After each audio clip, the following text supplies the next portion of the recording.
Welcome back to On the Same Page. We are on Daf Samach Beis Amud Beis 62b of Maseches Kiddushin. We are starting from the end of the second line where the Gemara has the word maskif. And the Gemara is discussing a response that Rabbi Yochanan gave to a question posed to him by Rav Asi. On the previous Amud, Rav Asi asked Rabbi Yochanan, we know from a Mishnah that you cannot separate Truma from a cluster, a patch that is already harvested, separated, for something that's still growing. Because if it's still growing, it's not obligated in separating Truma yet, and so you can't separate Truma from it. You can't, even though what I'm taking from has already been harvested, and I'm doing it on behalf of what's not yet harvested, but that which is not yet harvested is not obligated in Truma yet. I can't separate Truma from that. But Rav Asi asked, what if I do it in these terms? What if I say that I'm separating from that which is harvested on behalf of that which is not harvested to take effect when it becomes harvested? So I know I can't separate Truma for something that's still growing, but it will only take effect when I've already picked it. So would that work? And Rabbi Yochanan said, yes, that actually will work. And Rabbi Yochanan laid down a principle. Rabbi Yochanan said, Kol shebiyado, anything that is in your hands, lav kimechusar maisadami. It's not considered like it's lacking a action. And so, in other words, it's like as good as done. Since I can pick that produce whenever I want, it's as good as if it's picked. And therefore, I can't phrase it still that it's to take effect while it's still growing, because that just doesn't, there's no such thing. But I can say that it should take effect once it's picked, because it's in my hands to pick it, and so it's as good as picked, and I can make such a statement. That was the principle that Rabbi Yochanan laid down. So now the Gemara asks, Maskif la, top again, second line on Samach Beis Amud Beis, Maskif la Rabbi Abba bar Mamal. Rabbi Abba bar Mamal asked on him. He said, Alamiyata, he said, now, based on this, Hanosing pruta l'shivchaso, if a man has a Canaanite maidservant, and he gives her a pruta, he can't marry her, she's a Canaanite still, but if he were to release her and set her free, so that would be a step in completing her conversion, and he would now be able to marry her. So let's say he gives her a pruta now, and he says, Hareyat mikudeshes li la'achar she'ishtacharech, you are mikudeshes to me after I free you. Hachanami dahavik kiddushin? You're going to tell me that that is kiddushin? Because here, look, I'm the master. It's in my hands to free her. So, according to Rabbi Yochanan's rule, anything that's in my hands, it's not mechusar mais, it's not lacking anything, and that should work. Now, maybe you'll say, maybe it does work. How does he know it doesn't work? So it could be that he's coming based on the Mishnah. The Mishnah had an example where if a man says to a woman that you'll be mikudeshes after I free you, it doesn't work. Here we would have an example. If it's his own maidservant, it should work. So this maybe would present a problem for Rabbi Yochanan's principle. So the Gemara answers, Hachi hashta. It says, hold on a second. That's different, because Hasam meikara behema hashta das acharis. There it's different, because there, when she's a Canaanite maidservant, a slave for certain halachic purposes has the same status as a behema, as an animal. And so the entire status of that person will change upon being freed. And so right now, that woman has, again, for certain purposes, halachic status of behema, of an animal. And when she's freed, so then she's going to be das acher. She's going to be like a whole new intellect, a whole new mind, a whole new person, almost like she was just born.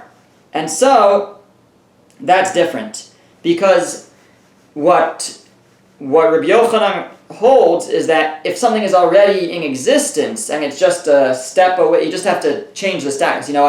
I'm growing produce, but it's attached to the ground still. All I have to do is detach it, but it's there. It just is lacking in its ability to have truma taken. So that's just mechusar maiseh, but it's the same produce picked, unpicked. It just needs to be picked. As opposed to over here, this is a whole new bria, it's a whole new creation once she is released, and her status changes so dramatically that you can't. It's not just lacking a maisa. It's not just he just needs to free her. No, there's a whole transformation that she has to undergo, and therefore he cannot set it into effect now, even though it's in his hands to initiate that or cause that transformation. So the Gemara continues as Ve'ela Hadam Rav Oshia. But what about that which Rav Oshia said? Rav Oshia said, "Hanosing pruta leishto." If a man gives a pruta to his wife, ve'amar la, he says to her, "Hayat mikudeshes li la'achar she'agar sheikh." You will be mikudeshes to me after I divorce you. So right now they're married, happily married, clearly, right? And he says that I'm giving you a pruta now, and when I divorce you, it will take effect and you'll be married to me again. So Rav Oshia said, Eina mikudeshes, that Kiddushin doesn't work. So the Gemara says, why not? It's in his hands to divorce her, he just has to give her a get. And so it's right now he can't give her Kiddushin because he's already married to her. But he's able to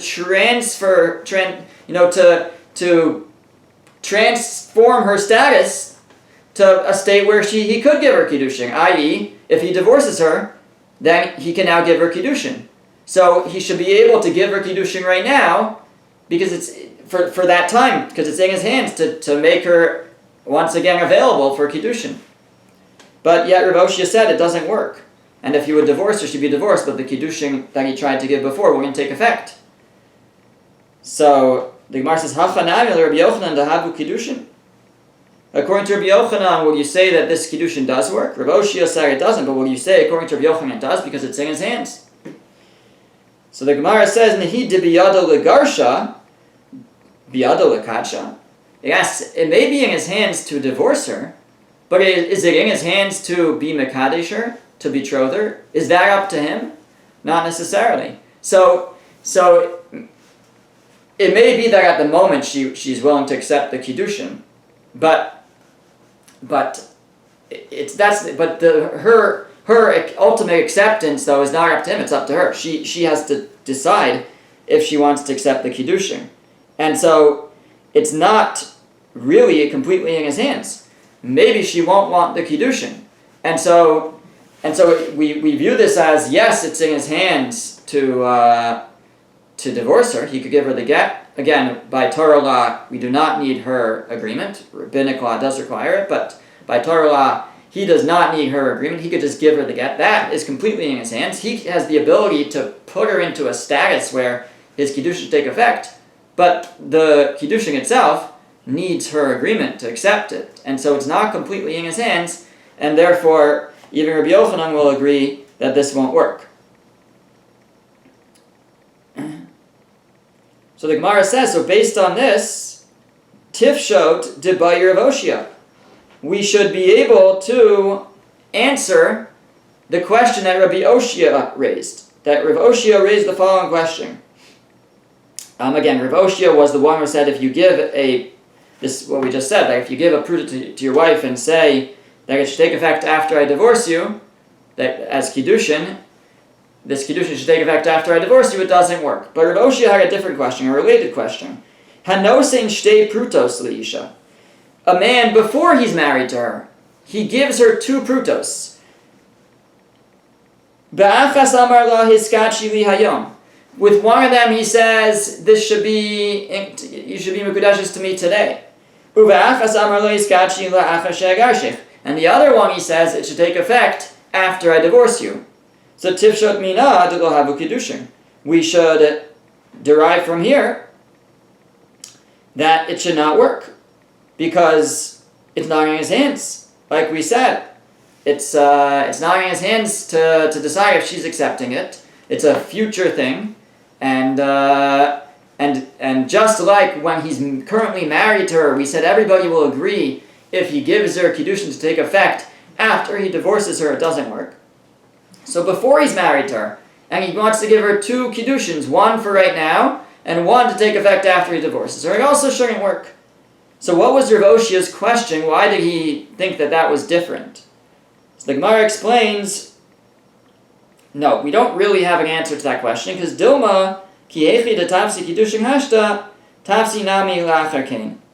Just like Kiddushin can take effect now, it can take effect later also. In other words, this is different than the case where he's giving it to her when he's married. In a case where he's married to her, and he's giving her Kiddushin, and he says, I want this to take effect after I divorce you, well, that Kiddushin cannot take effect right now. He's married to her. And so, the only time it can take effect is later, but she's not in that status. So, how can you give her Kiddushin now when she's not even available for Kiddushin? It's not Nugo Balaom, it's not in the world. And the only thing that could maybe allow it is because it's in his hands. But we say it's not really in his hands because ultimately we need her agreement too. So that would not be considering her in his hands. But maybe, says the Gemara, this is different. And that's where Rav Oshia has a question here. Because in this case, he's not married to her yet. She's available right now. He's going to give her two prutos at the same time. And he's going to say that one of them is for now, and one of them is for later after I divorce you. But because she's currently in an available state, she's penuya, she's not married at the moment, Kiddushin can take effect for her right now. And so maybe that's different. Maybe there, the Kiddushin not only the Kiddushin that he gives her right now can take effect, but maybe even the one that he's giving in order to take effect later after he divorces her will also work because she's right now in a state where Kiddushin can take effect. And that was left off as a question. Okay. So the Gemara says, Tanya Kava Seder Rabbi Yochanan. We have a brisa that is in line, in agreement, in accordance with Rabbi Yochanan, and maybe I guess we could say is a proof for Rabbi Yochanan. The brisa says as follows: Ein tarming me'atalash ala mechubar. You're not allowed to separate truma from that which is already picked for that which is mechubar, that which is still growing, still attached to the ground. Like we've said before, truma is an obligation that one has to separate from their produce a certain amount to give to a Kohen. Torah doesn't tell us exactly how much it has to be, but the average amount is about 1/50th of the produce to go to the Kohen. And the Brisa says you cannot separate truma from that which is already picked on behalf of that which is still growing. Vim tarim, and if you try to separate that truma, ain't truma so truma. It doesn't take effect. It's not truma. It's not the truma of anything. If I take grain that I already have picked and I say this is the truma for the grain that's still growing, that doesn't work. It doesn't make a truma because you can't separate truma on behalf of something that's still growing. So the Gemara says, the Brisa says Ketzad. So what's the case here? Amar, if he said Peiros arugazu tlushin, yiyu truma, Peiros arugazu mechuberes. If he says the fruit, the produce of this patch, which is already talish, which is already picked, detached, should be truma for the produce of that patch which is still growing, or he says the opposite, Peiros arugazu mechuberes. The produce of the patch that's growing, yiyu truma al Peiros arugazu tlushin, should be truma on behalf of that which is already picked and detached. Lo amar klum. He hasn't said anything because you can't separate truma for or from anything that is still attached to the ground. Aval amar, but if he said likish yitlashu, but if he threw in the words when they become detached, v'nitlashu, and then they do get detached, they get picked, dvarav kayamin, then his words are upheld, and that was exactly what Rabbi Yochanan told Rav Asi, that as long as he says that the produce that's picked should be truma for that which is still attached for when it becomes detached, so that works. Like we said, because it's in his hands to pick it, it's in his hands to detach it. Or vice versa. If he says the produce that is currently attached to the ground should become truma when it is detached on behalf of that which is already detached, that also will work because it's in his hands to harvest it. And then the Brisa tells us and this is now the Gemara is now going to veer and talk more about this opinion. Yeser al Kain. Even more than that, Amar Rabbi Eliezer ben Yaakov. Rabbi Eliezer ben Yaakov said, Afilu Amar Peirus Arugazu Tlushin, Yiyu Truma al Peirus Arugazu Mechuberes. Even if he said that the fruit of the patch that is separated, that is detached, should be Truma for the fruit, for the produce of the patch that's attached, or Peirus Arugazu Mechuberes, or the produce of the patch that's attached, Yiyu Truma al Peirus Arugazu Tlushin, should be Truma for those that are already detached. Likishay of Shlish, when they reach a third growth, V'yitlishu, and then they're picked. Ve'viyu Shlish, and they reach a third of growth. V'nitlishu, and they get picked. Dvar of Kayamin, his words are upheld. So what did Rabbi Eliezer ben Yaakov say? So what he added in was that this can work already once the fruit reach a third growth. Now, at a third growth, they're not really ripened and ready for picking. So at that point, once they reach a third, then it's possible to pick them. But before they reach a third, it's not really possible to pick them. So the Tanakama, the first opinion that we were discussing in Rabbi Yochanan, we're all talking about where the produce was already grown. It was already at least a third grown. It was pickable. It just hadn't yet been picked. So there, Rabbi Yochanan was making the argument that I can pick it any time because it's already at least a third grown and it's possible to pick it. And since I could pick it, it's as if we could view it as if it's already picked, and I can use it with truma. At least I can say when it gets picked because that's ba'olam. It's in the world. It's in my hands to do it at any time. What Rabbi Eliezer ben Yaakov is saying is that even when it's not yet reached a third, it's not pickable right now. But I can say that when it reaches a third and I pick it, it should be truma. And even that can work. Rabbi Eliezer ben Yaakov basically has a lower threshold of bala olam that's necessary. How in the world does it need to be? Rabbi Yochanan, the Tanakama, the first opinion here, that's a proof to Rabbi Yochanan, is holding that it has to really be in this world. It has to be grown and ready to be picked to be able to do anything with it. Rabbi Eliezer ben Yaakov is saying it doesn't even have to be, it has to exist, but it doesn't have to even be pickable yet. And you can already start making these conditions.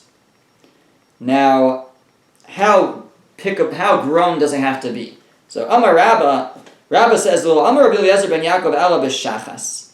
Rabbi Eliezer ben Yaakov only said a statement about shachas. Shachas is basically, Sefaria translated as fodder. It's edible for animals already. It's grown to a point that animals can eat it. And so it has a significant ba'olam status. Now, a person won't eat it yet, so it's not a third grown yet, but it's edible as animal fodder. Aval ba'agam, but if it's just agam, which is it's just grassy still, and he didn't say that about that. That's not grown enough to be able to start, saying things like when it's grown and pickable, it will be truma. It's too early in the process. It's not enough ba'olam. It has to be more in the world. It's not enough to just be agam, this very very soft like shoots basically. That's not you can't use that for truma. You can't separate on its behalf. You can't separate it on behalf of something else, even with the conditions of when it will grow and I'll pick it. That's the opinion of Rabbah. Rav Yosef Amar, Rav Yosef says, Afilu ba'agam. Even these little agam shoots, these light, these small and soft shoots, even then, Rav Eliezer ben Yaakov will say that you can use it and say that when it grows, I'll separate truma. It's enough ba'olam according to Rav Yosef. So Rabbah and Rav Yosef are having an argument within the opinion of Rav Eliezer ben Yaakov. How ba'olam does it need to be? How in the world does it need to be? Rabbah is saying it doesn't have to be a third grown yet, but it has to be edible for animals. It has to be fodder at least. And Rav Yosef is saying, no, it doesn't even need to be that. It just has to exist. It just has to be even shoots, even tiny and soft shoots is enough. As long as it's in the world, you can now start making conditions about it. Now the Gemara just digresses from it. It says, "My mashma dahai agam lishna debutzlana." Well, where do we find that this word agam means butzlana, these small growths? So Amar Rabbi Lazar says, "Da Amar Kra," because the verse says in Yeshaya, it says, "Halachof ke'agmam rosho." God says, like, do I desire that he bend his head like an agamon? Like, again, I saw Safari translates bulrush.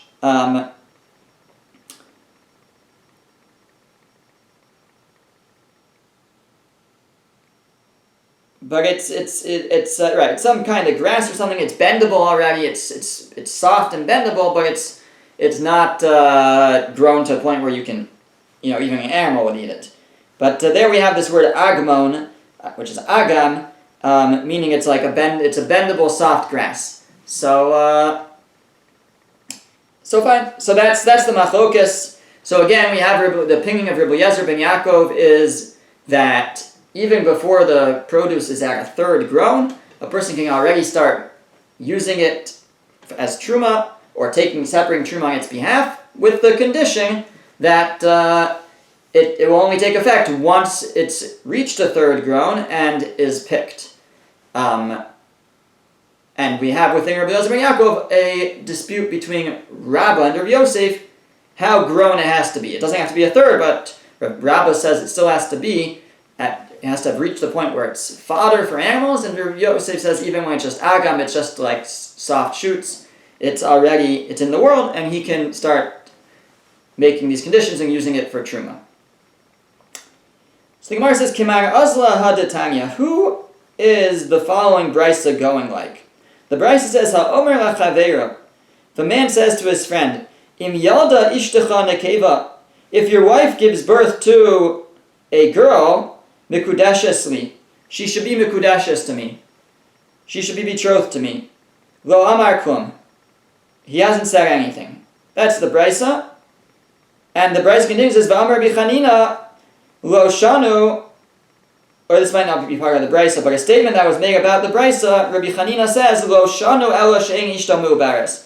It doesn't work when the white woman is not pregnant. Aval ishta mu'baris, but if the man's wife is actually pregnant, dvarav kayamin, saying his words are upheld.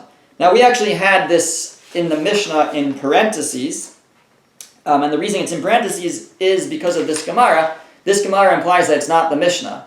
If it was the Mishnah, the Gemara would have just quoted the Mishnah. But the Gemara quotes the Brisa, and the Brisa says, the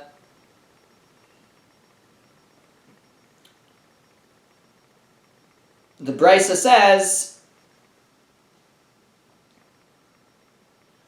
that if he says that a man says to his friend, if your wife gives birth to a girl, she should be mikudeshes to me.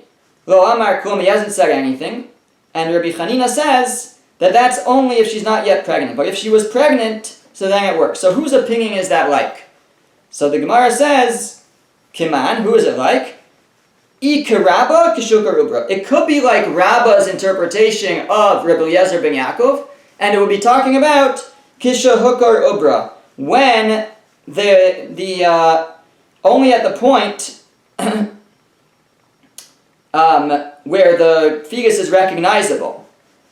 Ikar of Yosef, or it could be like of Yosef, apapi shelo hukar ubra, and it would be even if the fetus is not recognizable. In other words, we know it's going in the opinion of Rabbi Yezer ben Yaakov. Right? This is something, a pregnant woman is, the baby, the fetus is not in the world, literally. I mean, it is, but it's not. It's in this, it's kind of like the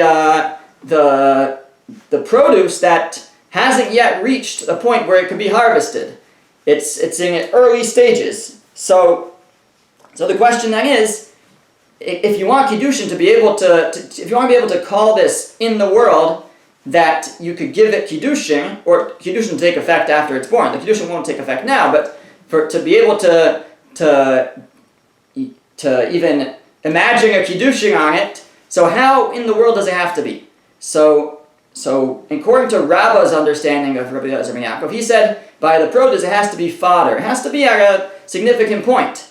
So he would say that for the figus it has to be hooker ubra. It has to be that you can see that she's pregnant. It's grown to the point where you can see that she's pregnant. According to Rabbi Yosef's understanding, though, he said that even agam, even when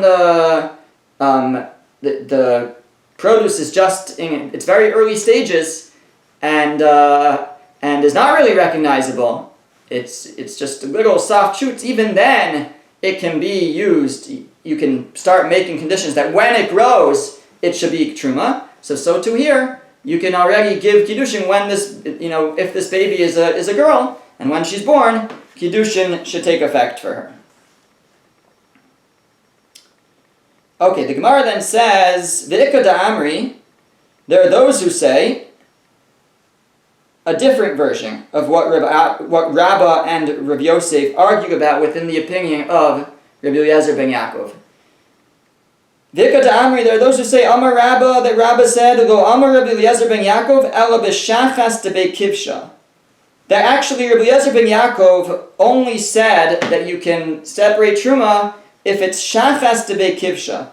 This still fodder, but fodder that's growing in a field that survives on rainwater. It will naturally grow. It's going to come. Aval b'shachas debei sakya. But shachas debei sakya, a fodder that produce that's growing in a field that needs watering, and it's relying on this human intervention, low. So then it doesn't take effect. It's not necessarily going to come into the world because the person might be lazy or might never take care of it. It's not on a natural course to come. And so only the shachas, only the fodder that's on a natural course to come, that's where Rabbi Eliezer ben Yaakov said you can start using, separating truma for it or from it on condition, for when it reaches a third and you harvest it. But if it's not necessarily going to come, it's dependent on the person, watering it and caring for it, so then he may not. And Rav Yosef Amar, and Rav Yosef Afilu b'shachas devei sakya. Even with shachas devei sakya, even fodder from a field like that, from a field that needs human intervention, that can be used. That Rabbi Eliezer ben Yaakov would say you could separate truma from that. Again, with the conditions for it will be after it grows 1/3 and you separate and you harvest it, but you could start making the conditions now, even for shachas devei sakya, even for fodder that's growing in a field that needs human intervention. But according to this version, Rabbi Yosef never said that it works for agam, for soft shoots. That he never said. It has to be at least shachas, it has to be at least fodder. So now we revisit the brisa about the baby, and we say, Kimar azla hadatanya. Who does it go like? That which the brisa says, Ha'omer lachavero, one who says to his friend, Im yalda ishtacha nekeva, if your wife gives birth to a girl, mikudeshes li, she'll be mikudeshes to me, lo amar klum. He hasn't said anything. Ve'omer Rabbi Chanina said, Lo shanu ela she'en ishto meuberes. That's only if the woman wasn't pregnant, about ishto meuberes, but if she was pregnant, dvarav kayamim, his words are upheld. Kiman, who does that go like? So that again will be going in the opinion of Eliezer ben Yaakov. It's davar shelo ba'olam. It's not yet in the world. The baby is still in the fetal stages, but it's not out in the world. And so, but yet, according to Eliezer ben Yaakov, as long as there's a fetus there, as long as she's pregnant, the Kiddushin works. But it's only kishahukar ubra b'divrei hakol. According to everybody in this version, everybody would say it's only once hukar ubra. It's only once she's recognizably pregnant, because now, according to this version, everybody agrees that the produce, if it's just agam, if it's just the soft shoots, that you can't do anything with that yet. It's not ba'olam enough. It's not in the world enough. You have to wait until it's something more significant, until it's fodder. They debate what kind of fodder, what kind of field, a field that naturally will grow from rainwater, or even a field that relies on human intervention. That they debate, but it has to be fodder. It has to be something that's more significant. And so when it comes to the fetus also, it will have to be, in order to be able to start making conditional Kiddushin to take effect after the baby's born, the baby has to be ba'olam enough, in the world enough, meaning it has to be at least grown to the point of hukar ubra, that it's recognizably that she's pregnant, which is actually usually at 3 months. Now, Amar Abaye, we'll just conclude with this line, Amar Abaye, Rabbi Eliezer ben Yaakov, Rabbi Meir, Kulu Sviru Adam Makne Davar Shelo B'Olam. Rabbi Eliezer ben Yaakov, Rabbi Yehuda Nasi, and Rabbi Meir all hold that a person can be makne, can transact with something that's lo b'olam, that's not yet in the world. And the Gemara will go through each of those opinions, but Rabbi Eliezer ben Yaakov, Hada Amran. The first one we did already. Rabbi Eliezer ben Yaakov is what we were discussing here. That Rabbi Eliezer ben Yaakov is saying that even though the produce is not really in the world yet, it hasn't even reached a third growth yet, you're already able to transact with it for after it reaches a third growth. And similarly with the fetus, it's not yet ba'olam, it's still in the fetal stages, hasn't come out to the world yet, but you can start transacting with it already now, according to Rabbi Eliezer ben Yaakov, to take effect once it enters the world. And next time we'll see the other opinions.